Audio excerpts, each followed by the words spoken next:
Hello, Tolo. Hi. Hi, Lena. Hope your day's going well. They're being very nice to me because they're giving me the best people. That's I'm good. so glad that we connect today. It's been really a wonderful ride with stories. So welcome, Tolo. Yes. You are, Yes. and I think it's bringing the voice of youth is really, really important. Um, I'm not going to attempt to do your introduction. I think you've done some amazing things to do with youth and to do with neuroscience. And I'd love you to tell us a little bit about yourself. All right. Well, so about me, I went to University of Toronto where I studied neuroscience. From there, I studied neuroscience and psychology, wherein within my two majors, I mostly focused on social neuroscience and social psychology because I saw that there is that need and understanding one another. And if that's not there, there's no way for as a collective for us to move forward.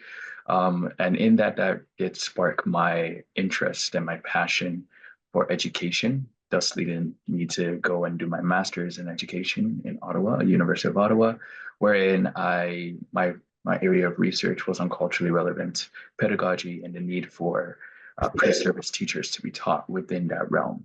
So that way, when they're now heading into the classroom, as the population of Canada continues to grow in diversity, they're able to educate and properly meet children where they're at in the realm of education so children can see themselves as they're learning and able to relate to what they're gaining. So by the time they leave school, we're no longer in the industrial age where school was essentially created for, where they go to school, learn how to work in a factory. Now, once you're done school, the world is really their oyster, and it's time that we provide children with that skill that they need to go any direction that they so desire and to really chase after their passion. So, and research shows that when culturally relevant pedagogy is there, that is what happens. The self-efficacy grows, and children they feel more confident to pursue whatever is within their heart. So yes, and about my so that's just about myself and my passions and my interests. So yes. Right. So we're seeing a big rise in mental health issues in the youth. It'll be great to just get your view on that. And we all have, I think we all have kind of an opinion. I have three kids, 18, 17, and 15. And I can talk for hours about why everything in the world today is bad for them. But I'd really like the real answer or your view on that. So the rise that we see in mental health concerns amongst youth is very interconnected.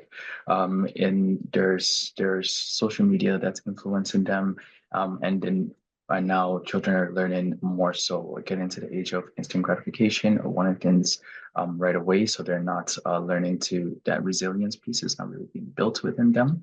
They're very aware of the economic shifts that's also happening around the world, and also the Sustainable Development Goals that are highlighted by United Nations, all 17 of them. They're bombarded with them each and every day. So there's that feeling of anxiety, that feeling sometimes even of isolation, because they're not seeing people around them also working towards a solution. So they feel alone at times. This many times it has led to a rise in the hospitalization amongst youth when it comes to mental health concerns. And also there is, but also at the same time, on the flip side, it's because of the change in the stigma around mental health that we're seeing also more cases reported. So it's kind of a mixed bag in that children are or youth are seeing that there's a lot and they're anxious about growing up. They're anxious about what the world has to offer them. But also at the same time, they are trying to find ways to deal with them. Thus, the reports are we're seeing are higher. So it's kind of twofold at the same time. It's interesting. A long time ago, I read about, oh, I don't, I'll just try that again. Okay, that's better. So I think I read when I was applying to university that in fact more choices lead to kind of unhappiness. And I think we are in a world of unlimited choices. So, and when I applied, There was no internet. And I still read that too many choices for university application makes you even more anxious and more unhappy. So completely second what you're saying in terms of seeing too much is never a good thing.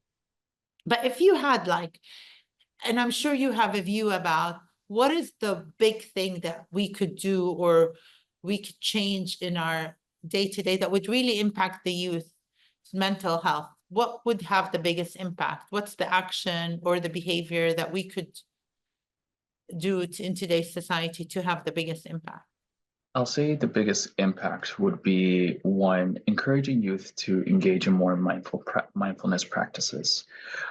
Because as everyone knows, the world with the global economy continuously growing, there's more interconnectedness and there's an amount of information that youth are now having to process.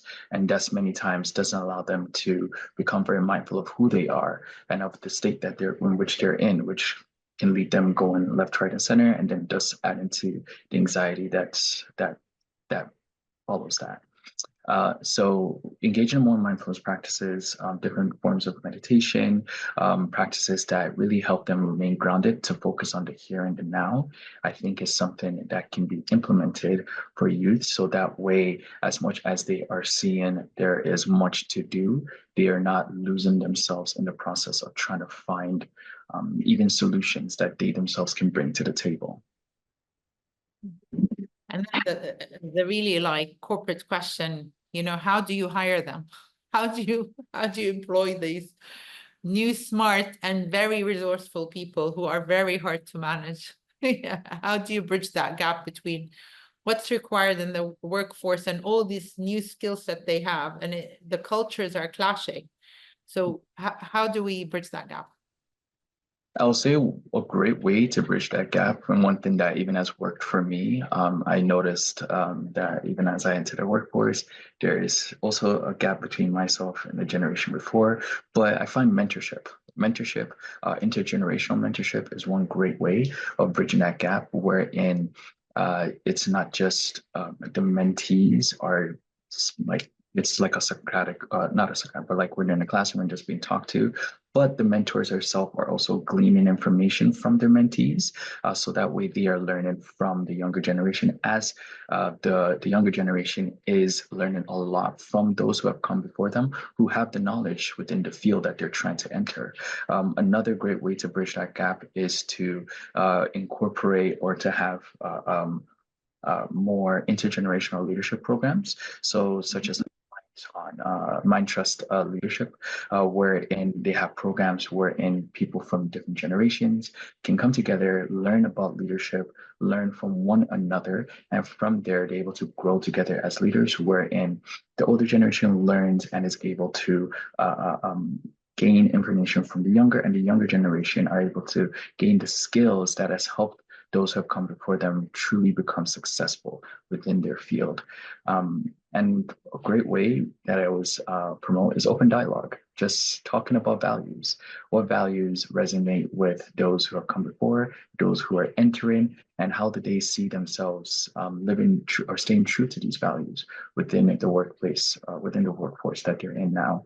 Another recommendation that I think would be great would be to allow or to ensure that Gen Z, which is the generation coming in, they're really big on social impact. They're really big on the work that they're doing, adding to the solutions to all of the problems that they see within the world. So if they're able to see how their work within an organization is adding to a solution that does increase buy-in and also increases ownership.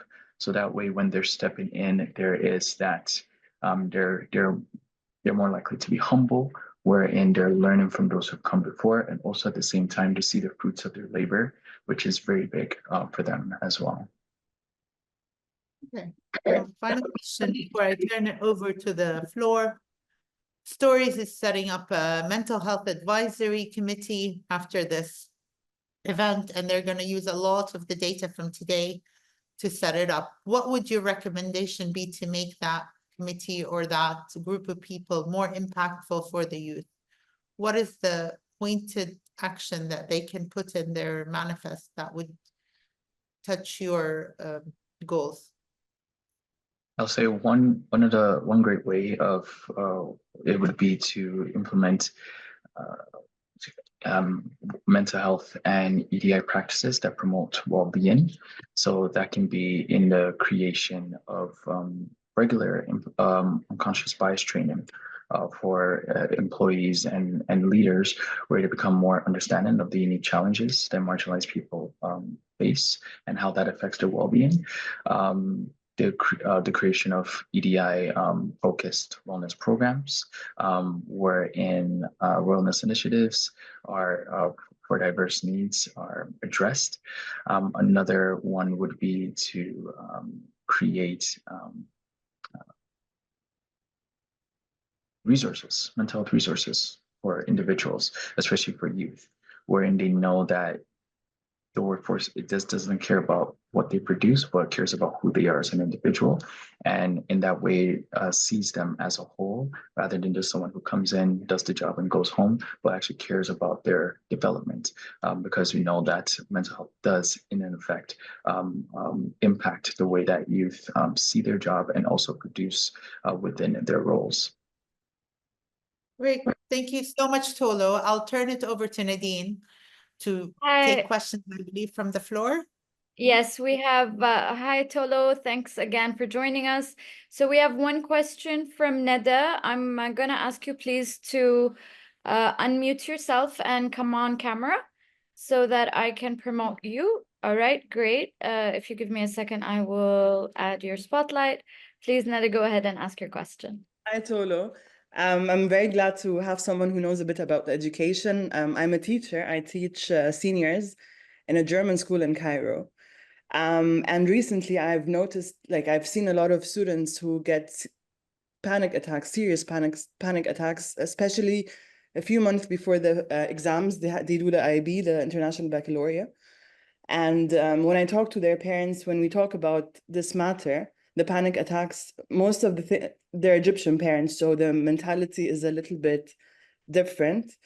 They tend to say, no, my kids are fine.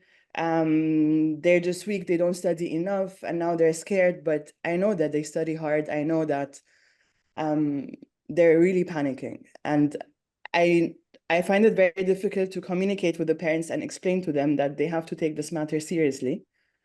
I try my best with the students, but I need also support from their parents as well. So do you have any ideas or suggestions how I could tackle this? How could I talk to the parents a bit more about it, about their mental health? For myself, when I'm also having to address parents, I find that facts and figures really speaks their language at times. So I present them with the facts and numbers that it's not just their own child that is going through this, but also it is across the board. And that it is not just because they are not studying or they're not trying hard enough, but in actuality, students who are very high achievers, they do experience a lot of anxiety, a lot of stress, because they put a lot of pressure on themselves to perform at a high level. And showing them that this is the reality of the fact is when we have found that parents are more likely to listen and they're more likely to take the matter seriously. And also at the same time, I collaborate with mental health professionals, wherein we both sit down with the parents and talk to them that, as I said, this is not just a one-off or just a phenomenon that should not be taken seriously, but research continuously has shown that the mental health of the child impacts their academic performance, and even outside of school impacts their willingness to utilize what they have learned in larger capacities. So that's one of the suggestions I'm able to provide. Thank you so much, Tolo. Thanks a lot. Thanks so much, Tolo. Thank you, Neda. What I'm going to do is I am just going to bring Lubna back on screen. Great talking to you today, Tolo. Thanks, Great. I'll hand over to Lubna.